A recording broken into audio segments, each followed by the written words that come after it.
I'm a little more prepared when I hit the button myself so that she doesn't jump out and shock me. As you've heard me say multiple times, I thrive off of interaction. So I love seeing your faces with your mics on or your cameras on, although I know I'm also very self-conscious about it. And so I'm actually going to shut my face off so I don't see myself, since I learned how to do that yesterday. Woo, woo. All right. This is the session on reliable resources for 4-H and how to recognize what to use when trying to plan program activities. And we have Miss Pia is going to help out with us, and Amanda Welsh from the state office. Pia, if you don't know, is from Jefferson County, which is like, has always been my go-to person if I need questions. She's just a wealth of information. Pia, didn't you announce yesterday? Has it been 24 years that you've been with 4-H? Yes, next month will mark 24 years. Yes. Oh, yeah.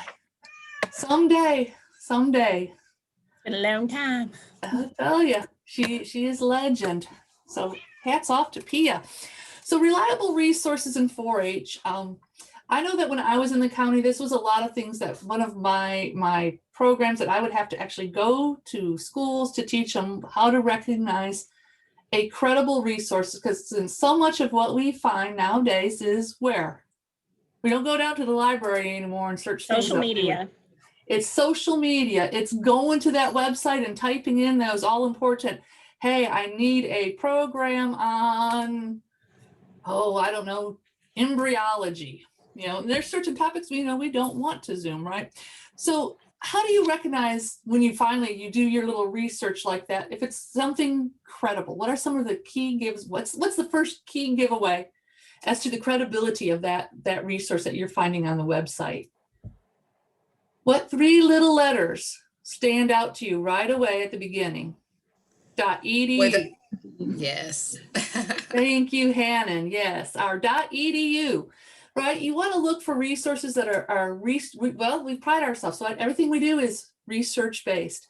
What better place to go for research than your education? But there are other resources that we can utilize on that web that are equally valid or research-based. Hannon, you can talk to me instead of chat. I know. Hannah's on a roll. My heat's on. I don't know how loud it's going to be. Oh, okay. Yeah. Well, okay. I'm sure everybody's tired of hearing me, so. Okay.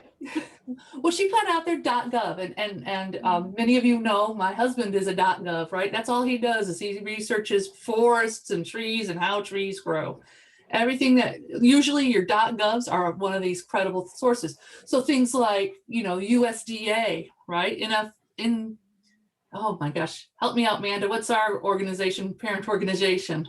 NIFA, right? Yes. You can go to the CDC, these government entities that do unbiased research as well. And okay, what other resources are out there? We have our .coms. How do we handle .coms? Is everything valid from a .com source? No. But do we throw it right away? No.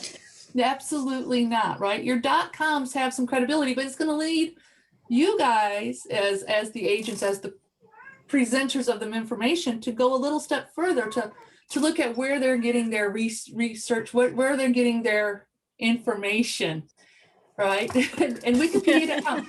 Now, Hannon says don't use Wikipedia.com, but I'll tell you straight up, I do, because it gives me that jumping off point to say, hey, this is what our 4-Hers are going to find when we ask them to research it. That's where they're going to go, right? And so it gives me always that jumping off spot to say, okay, let's see who their sources are. And I always stroll straight to the bottom and find where their references are, and then go down that wormhole. I am the queen of chasing squirrels. So if you guys send me something, I'm going to probably just run with it for a while and just, it'll be hours before I come back to reality, right? So yeah, always, you cannot move the video while your video is hidden. Sorry guys, Draco is helping. You need to check citations and recognize citations and recognize what's a good, strong citation. So if I was doing a research program on outdoor living and I had my options of going to the Forest Service or the National Park Service or Extension. And then there's earthmama.com. Which of those sources will be the most valid? I'm going to put a little more credibility in those .edus, .govs, right, over the .coms. And yes, those .coms do have validity. You just got to make sure that they are reliably sourced, always, right? And that's what I really wanted to stress with you guys is. You froze up on us if you can hear us. Pardon? Oh, I'm losing you. Hold tight.